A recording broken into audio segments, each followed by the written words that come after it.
Déjame grabar acá. Sí. Então, sí, me gustaría saber de ustedes, ¿no? Cómo les va con el método, ¿no? Porque ya es el día 14 del programa de los Salmos Ujú.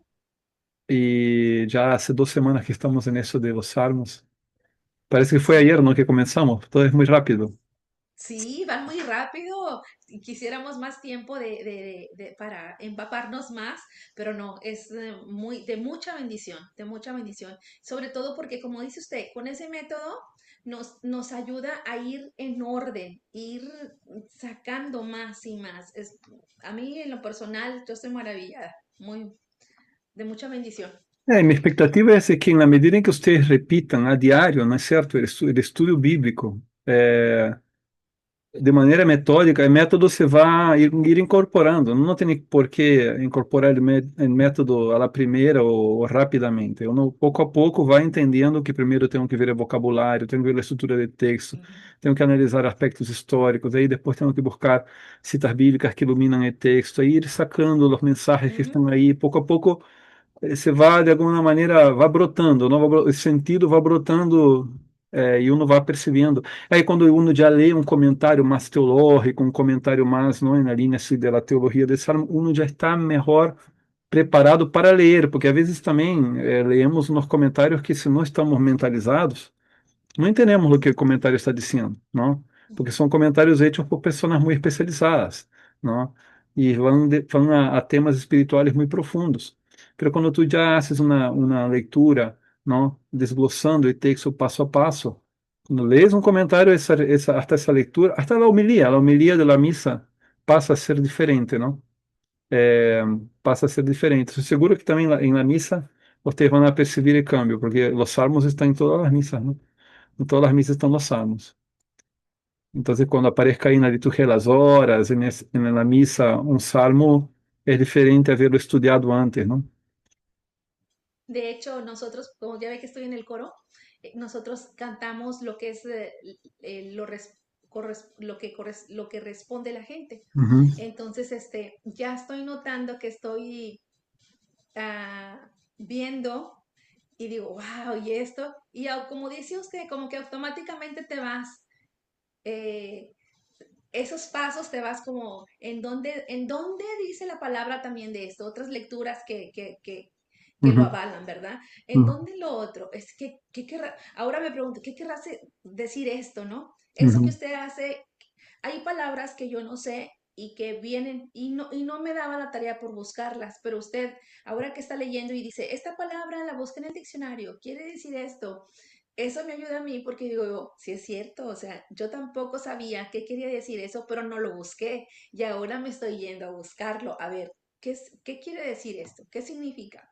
Entonces, son cositas que nos van ayudando, por ejemplo, a mí con el coro, porque ahora puedo como integrar eso y ya no nada más lo estoy cantando, el Señor es mi pastor, nada me falta, sino, eh, no sé, como que hay cositas que automáticamente aquí en la cabeza empiezan a uhum, formarse.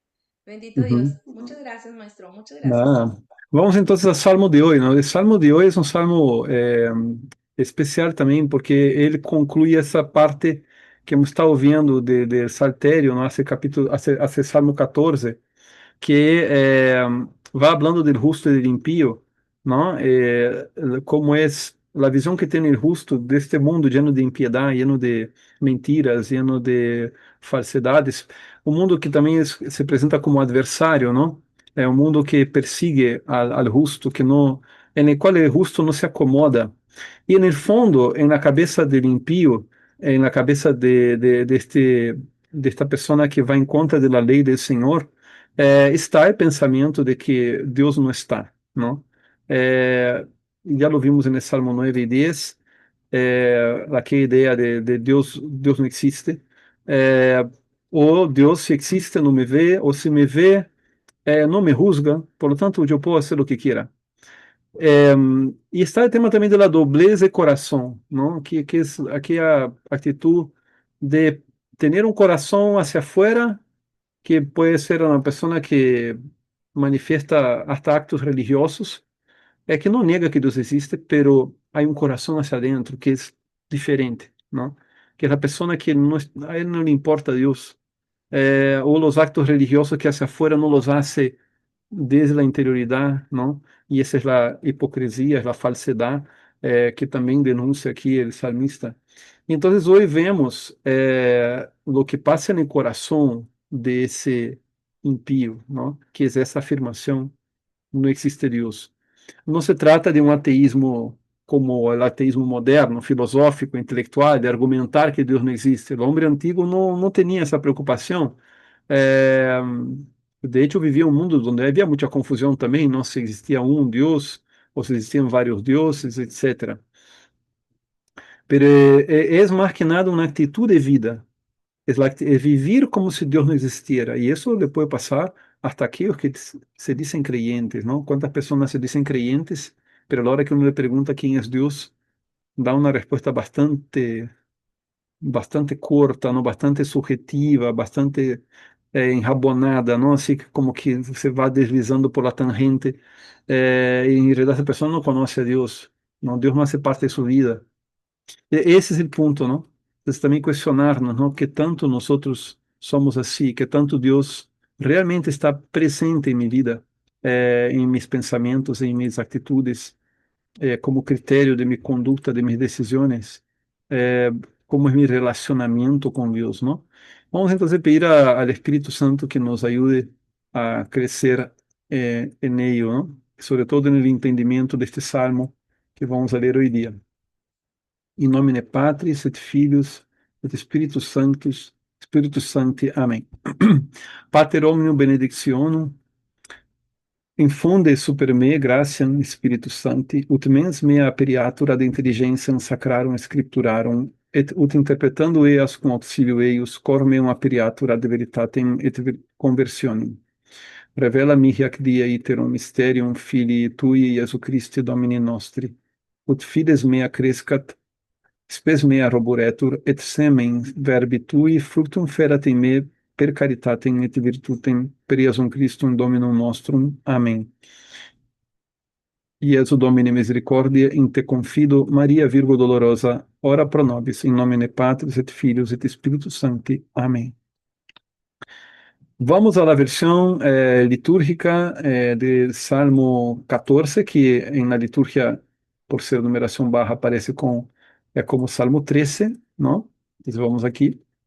O título que aparece na liturgia das horas é Corrupção e necessidade del impío. Dice el necio para sí, no hay Dios, se han corrompido, cometendo execraciones, no hay quien obre bien. El Señor observa desde el cielo a los hijos de Adán, para ver si hay alguno sensato que busque a Dios. Todos se extravían igualmente obstinados. No hay uno que obre bien, ni uno solo. Pero no aprenderán los malhechores que devoran a mi pueblo como pan y no invocan al Señor, pues temblarán de espanto porque Dios está con los justos. Podéis burlaros de los planes de desvalido, pero el Señor es su refugio. Ojalá venga desde Sión la salvación de Israel.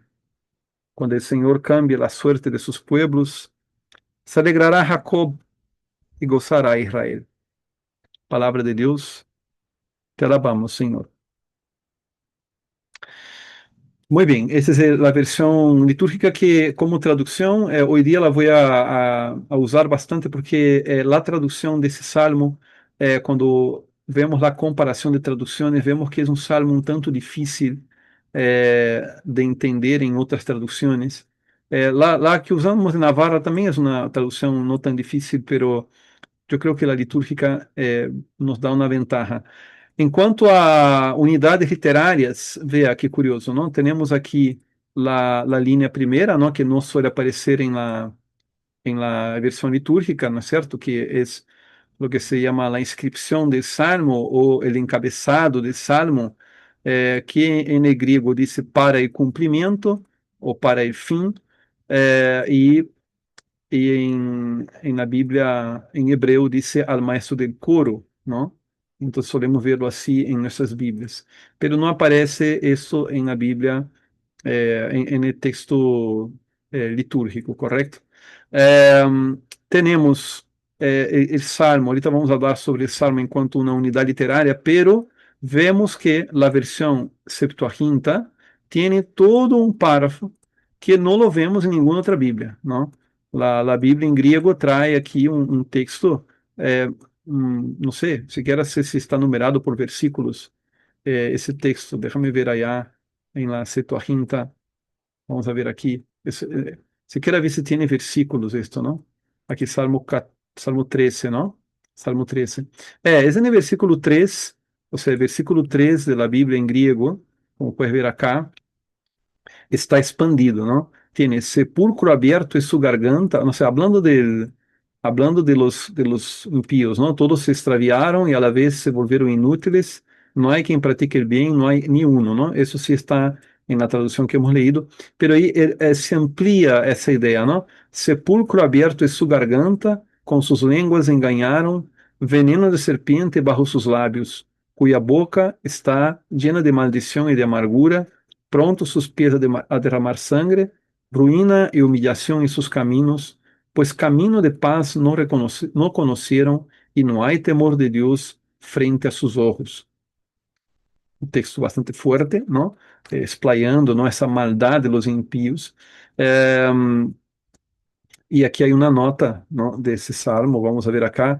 O texto aparece, o texto entre corchetes lo cita Pablo, Romanos 3, 10 a 18, unido ao princípio do salmo.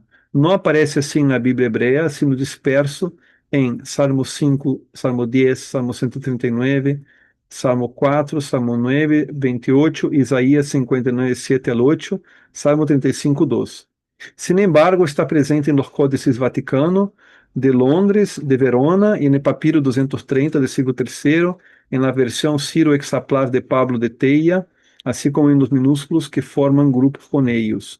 Não aparece no Códice Alejandrino, nem na tradição luciânica, em el Salterium Gallicanum de Jerônimo, aparece marcado com obelo, lo que indica que Orígenes não lo encontrou no texto hebreu.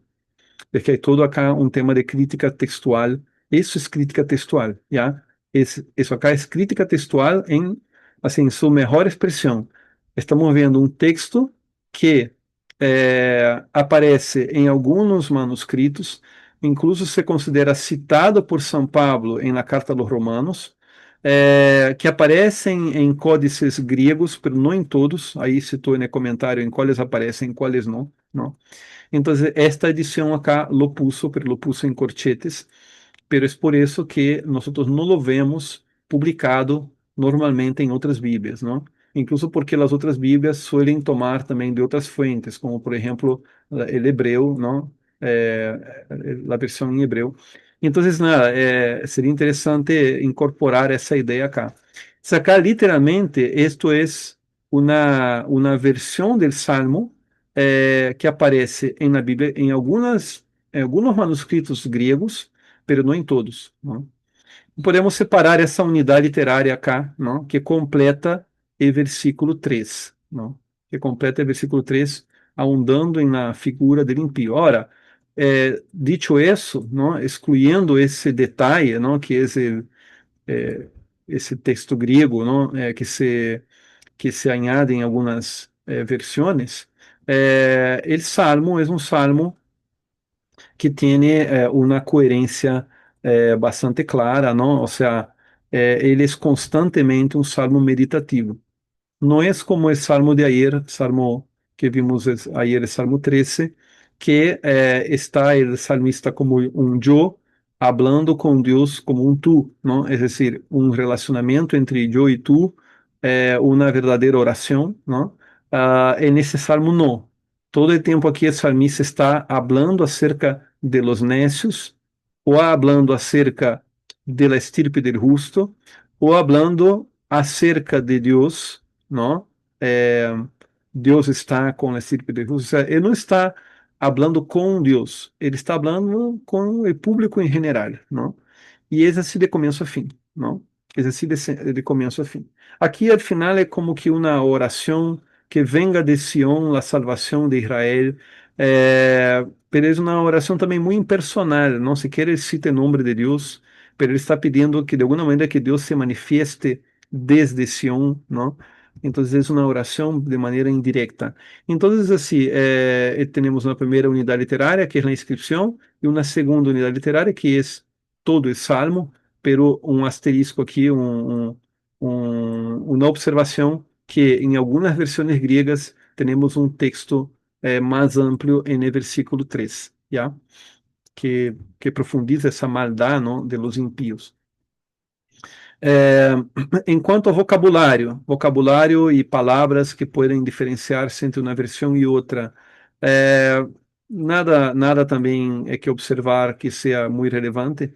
Há algumas expressões que podemos diferenciar, como por exemplo aqui no versículo 2 se habla de los hijos de Adán. Hemos leído essas duas versões aqui, não? Tanto na Bíblia de Navarra como na Bíblia, na versão litúrgica, desculpa, Los Hijos de Adán. Acá também na de Jerusalém usa Los Hijos de Adán, e isso é tomado del hebreu, já, da versão em hebreu. Pero a Bíblia em grego não usa essa expressão Los Hijos de Adán, usa a expressão Los Hijos de los Hombres. É, Vamos, en un sentido es lo mismo, ¿no? Porque los hijos de Adán son los hombres, ¿no? Los hijos de los hombres es como decir los hombres. Pero cuando nosotros leemos la Biblia con detenimiento, cuando leemos, por ejemplo, el Génesis, lo que significa los hijos de los hombres en el Génesis, es un poquito diferente realmente de lo que significa los hijos de Adán, ¿no? Los hijos de los hombres en el Génesis significa toda una estirpe de hombres que están distantes de Dios, ¿no? Son los descendientes de Caín, son los que viven dando la espalda a Dios. Entonces, ahí sí, aquí la versión en griego tiene mucho más coherencia, que diga los hijos de los hombres, porque são precisamente esses que em seu coração dão a espalda a Deus, não? Se volcam contra Deus. Outra palavra que varia um pouquinho também acá, dice na versão litúrgica, todos se extraviam igualmente obstinados. Habla de obstinação em um sentido, isso é o que significa el necio, ¿no? El necio é uma pessoa obstinada em hacer el mal. Eh, Acá dice inútiles em vez de obstinados, acá dice pervertido, acá dice depravado e acá também dice pervertido, não? Então, pervertido e depravado é como um sinônimo. Inútiles tem uma conotação um pouco diferente e obstinados é bem diferente, pero obstinados está mais de acordo à ideia del necio, não? El necio. El necio é uma pessoa, vamos começar daí, não? ¿Quién es el necio? ¿No? Ese es el salmo acerca del necio. Dice el necio en su corazón. Necio, si tú buscas en el diccionario de la lengua española, los primeros significados de necio va a ser una persona, digamos así, que tiene poca inteligencia, ¿no? Una persona tonta. Va a significar una persona así, ¿no? Que es ignorante, ¿no? Una persona ignorante. Solo que hay otro sentido también en el diccionario de la lengua española, que es, como decía, el necio es la persona terca, obstinada, ¿no? Pero obstinada en hacer algo que no es correcto. Es decir, es aquel que ya cometió errores, que sabe que está haciendo las cosas mal y sigue cometiendo errores. Y un error que él comete es creer que Dios no existe. No, ese es un error. E o problema é que ele realmente não entende, não? Eh, e acá vuelvo ao texto litúrgico, quando esse versículo 4, que diz algo diferente, não? Eh, não aprenderão, não? Como que não aprendem, não aprendem, não? Não aprendem. Acá também diz: todos se extraviam igualmente obstinados, todos são nécios, não? Se extraviam e persistem em seu extravio, não? Ah, essa versão 1 diz assim, ¿no? Essa versão acá de Navarra diz simplesmente: todos se han extraviado, a una se han pervertido. Mientras que allá dice: todos se han igualmente obstinado, ¿no? Entonces son traducciones que cambian bastante sentido, ¿no? Pero me gusta complementar, más que preguntarnos cuál sería la versión correcta, ¿no? Eh, Eso es muy difícil de determinar. Eh, Utilizar más bien la riqueza de las traducciones y de las versiones. Entonces, bueno, el necio es una persona que se obstina en el mal camino y parte de su error, de su ignorancia, es pensar que Dios no existe, ¿no? Entonces, podemos observar aquí as características de necio, ¿no? Am, se ha extraviado, se ha obstinado, ¿no? E é uma completar acá também, não? Não entendem, não? Não aprendem ou não entendem os que obram a iniquidade. Devoram a mi pueblo como se comieran pan. Acá se vê a maldade de esse personagem, no del necio. Porque devorar a mi pueblo, vamos, não lo tomemos a pé de la letra, não eram caníbales, não eram personas que comían carne humana, isso não é, ok?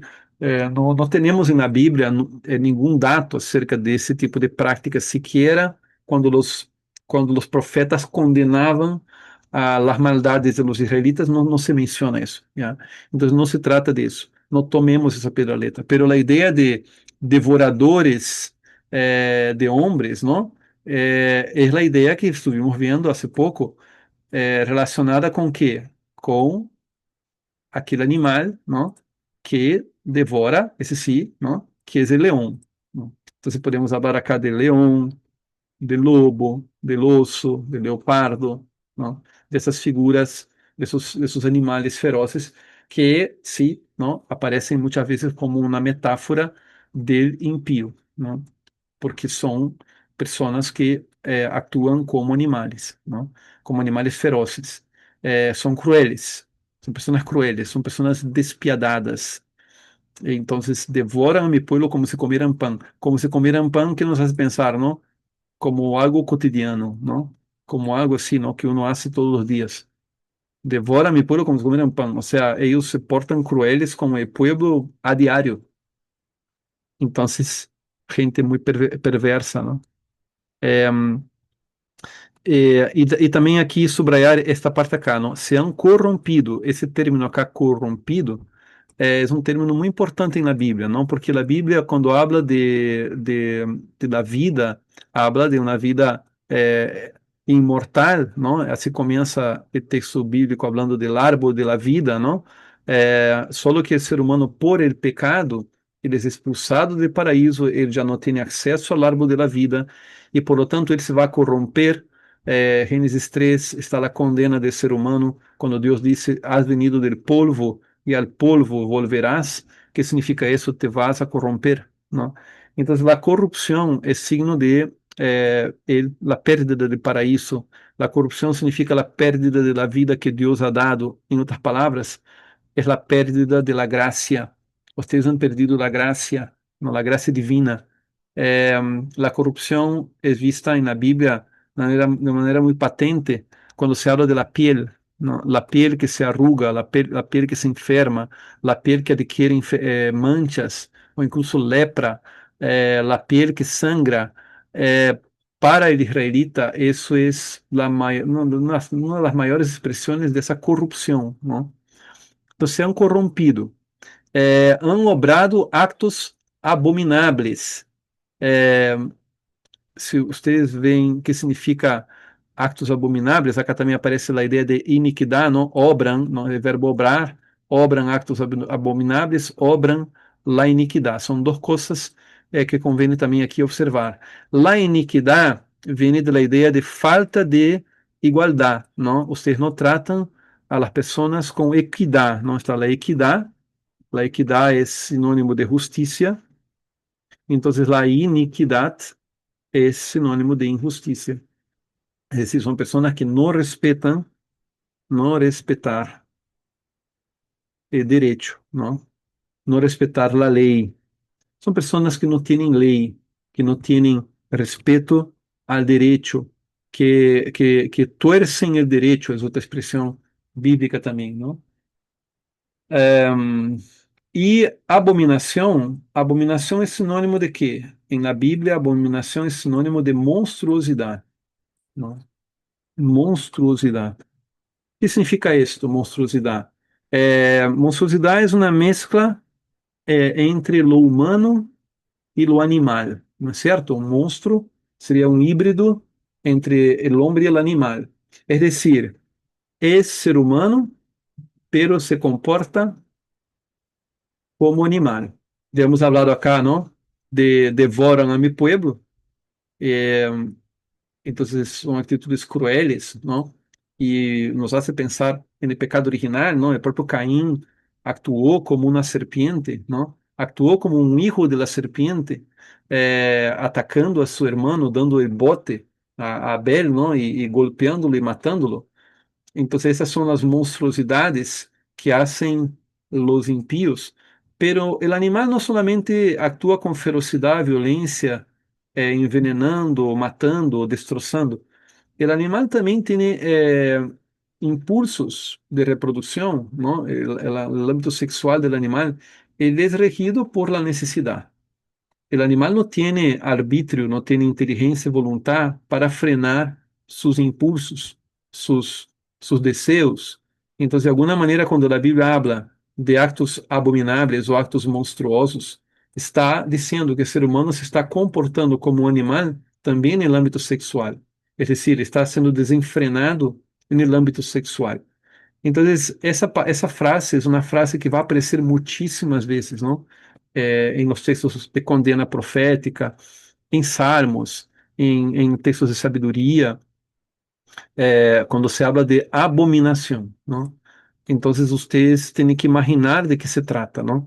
A abominação é uma monstruosidade, pero há toda classe de monstruosidade, não? Há toda classe de monstruosidade. Pero eu estou indicando acá duas principais classes de monstruosidade, não? Que tem que ver com a violência e a sexualidade. Pues aí os psiquiatras, esse Freud explica, não? Freud explica porque isso tem que ver com el eros e el thanatos, não? Que para Freud era algo que nós deveríamos deixar de alguma maneira liberar-se, não? Liberar nuestro yo profundo, não? Algo assim decía Freud. Eu não sou psiquiatra, pero bueno, sé que Freud hablaba de que lo que limita, ¿no? El eros y el thanatos, que es la violencia y el impulso sexual, eran las normas sociales, los patrones sociales, y que más bien no era algo natural del hombre, una visión completamente anticristiana, ¿no? Con todo el respeto y respeto de verdad, ¿no? A las conquistas de la psiquiatría, que son muchas y son muchas buenas, no carece de errores, ¿no? Entonces, y el error antropológico de fondo fue muy grave, ¿no? Para el ser humano de hoy que piensa que puede todo, ¿no? Que no necesita tener límites y hasta fundamenta esto por ese lado, ¿no? Ese lado ese tipo de visiones antropológicas que no son visiones de todo ni correctas e muito menos compatíveis com a visão judeo-cristiana, não?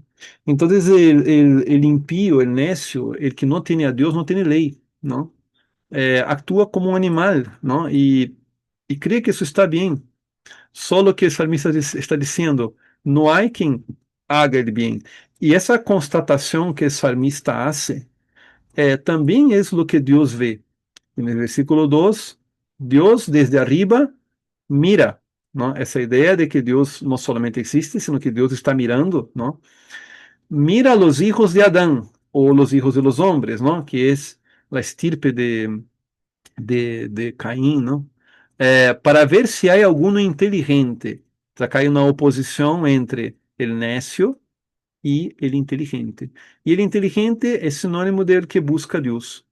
Ese es el hombre inteligente, ¿no? El inteligente es el que busca a Dios, ¿no? Pero no encuentra. Todos se han extraviado, a una se han permitido, se han pervertido, no hay quien haga el bien, ni uno solo.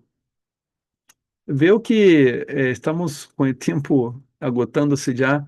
Essa ideia cá, para ser mais rápida, já indo à ideia mais de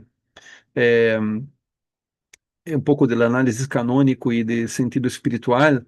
Esto acá refleja lo del pecado original, ¿no? Que es la verdad de fe que creemos tanto judíos como cristianos, que a humanidade, por el pecado de nossos primeiros padres, nasce já corrompida.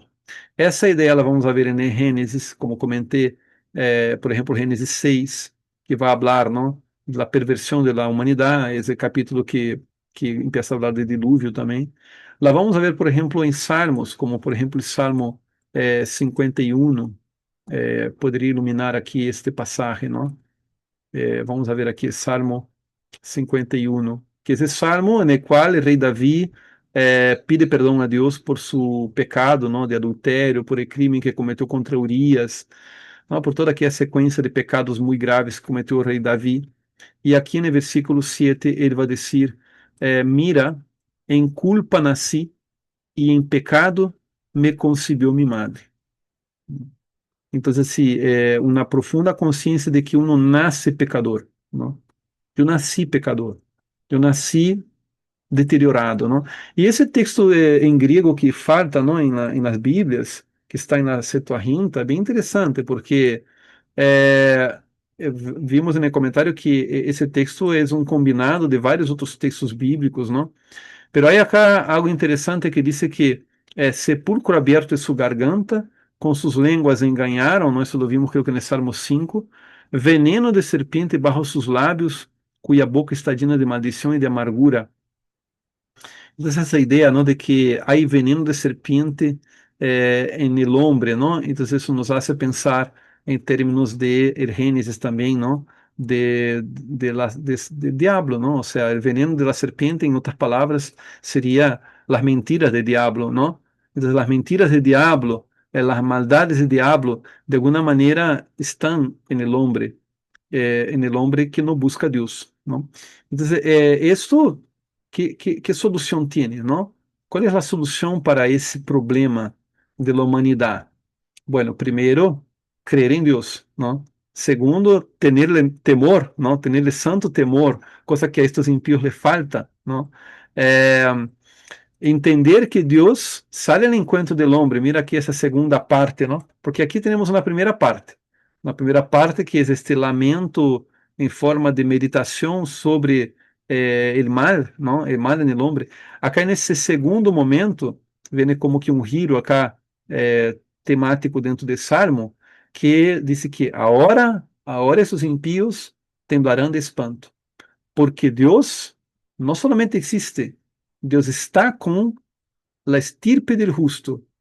Vê em que termos estão falando, não? Allá está falando da la estirpe de Adão ou la estirpe de los hombres, mientras que aqui está falando da estirpe de los justos. E quem é o justo? Já sabemos que o justo é aquele que medita a lei do Senhor dia e noite. É aquele que considera a palavra de Deus como aquela plata purificada, não? Que vimos em um salmo há pouco. É aquele que busca seguir os passos que o Senhor lhe dá através de sua lei. Esse versículo aqui nesta Bíblia está um pouco difícil de entender. Me gusta mais a versão aqui litúrgica, não? Porque diz podeis burlaros de los planes de desvalido, pero el Señor es su refugio. Es decir, ustedes, los impíos, los necios, pueden burlarse de los planes del pobre, del desvalido, pero el Señor, ¿no? Yahvé, es su refugio. Entonces, muchas veces vemos que en ese mundo de la impiedad lo que reina es la soberbia, ¿no? Lo que reina es el menosprecio al prójimo y el menosprecio sobre todo a las personas que buscan a Dios para tener consejo, que buscan la palabra de Dios para tener iluminación.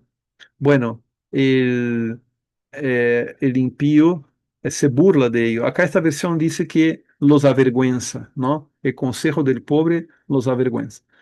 Pero el Señor es su refugio. El Señor es refugio del pobre, del afligido, ¿no? Essa ideia de Senhor refúgio já hemos visto também em salmos anteriores. E esse salmo termina com uma espécie de oração, não? Com um desejo elevado ao cielo, não? Que venga de Sión a salvação de Israel. Já sabemos que Sión é Jerusalém, que Sión é o monte santo, onde está o templo, a casa de Deus. Então, que venga de la casa de Deus a salvação de Israel. Se interpreta que esta frase é uma frase também de profecia messiânica, porque quem trairá a salvação de Israel? el Mesías, ¿no? El Mesías. Y cuando Él venga, el Señor cambiará la suerte de su pueblo. Essa frase é uma frase muito presente na Bíblia para falar de redenção. Não? Este Messias será redentor. Não? Ele trairá a liberação de este pueblo. E, por lo tanto, este pueblo, Jacob, Israel, se gozará, se alegrará. Assim termina esse salmo, não? Então, é um salmo muito interessante, não? Para meditar assim no caminho do malo e também na esperança do justo. Como análise canônico, pues já mencionei Gênesis, já mencionei o Salmo 51. É um salmo utilizado, como vimos aí também no comentário da Bíblia grega, usado por São Pablo na Carta aos Romanos. Aqui na ficha eu vou poner isso mais claramente para vocês, não? É um salmo usado extensamente em toda a literatura paulina, mas sobretudo na Carta aos Romanos, não? Pablo cita Salmo 14 como diagnóstico da humanidade inteira necessitada de redenção. Assim como toda a humanidade foi corrompida por um homem, não por Adão, e toda ela está corrompida, Cristo, o novo Adão, traz a redenção para toda a humanidade, não? A redenção de Cristo é para todos. Então, é o fundamento de la soteriologia cristiana, es decir, de la teología de la salvación, ¿no? Soteriología significa eso, ¿no? Significa teología de la salvación. Também acá está o tema de adorar a Deus, ¿no? O pecado del necio es excluir a Deus de la ecuación de su vida, ¿no? Mientras que el justo, él busca a Deus. Ele busca a Deus de todo o coração. E seria interessante trazer aqui o catecismo, não? Número 2628, o que significa a adoração. A adoração é a primeira atitude do homem que se reconhece criatura ante su Criador. Exalta a grandeza do Senhor que nos ha hecho e a omnipotência do Salvador que nos libera del mal. É a ação de humilhar o espírito ante o Rei de la Glória e o silêncio respetuoso em presença de Deus sempre maior. La actitud opuesta exactamente al necio de versículo 1. Y esa adoración es lo que vimos, ¿no? En el Salmo 8, ¿no? Entonces, desde el Salmo 8, que fue un salmo de adoración, venimos aquí con el Salmo 9, 10, 11, 12, 13, 14, ahondando en la actitud del necio, del impío, ¿no? De ese tipo de personas que no adora a Dios, ¿no? Entonces, frecuentemente el salmista va a terminar la oración elevando el alma a Dios para cantar al Señor a su nombre, para adorarlo. Y ese es el sentido que nos tiene que dejar también ese salmo. Bueno, todo lo demás que se pueda decir estará en la ficha. Creo que hablé de lo esencial. Espero que ese salmo sea bueno para ti en tu reflexión. Y debemos preguntarnos, ¿no? ¿En qué área de mi vida cotidiana actúo como si Dios não se ocupara de mis assuntos, não? Que tanto Deus está realmente guiando minha vida, não? Que o Senhor nos bendiga então nessa reflexão e hasta amanhã com o Salmo 15. Aí quedamos. Ok? Muchas gracias, maestro. Muchas gracias a ti, Elizabeth. Não sei quem está mais por acá. Virginia, Charo, um saludo a ustedes. Então, nos vemos amanhã, viernes, com o Salmo 15.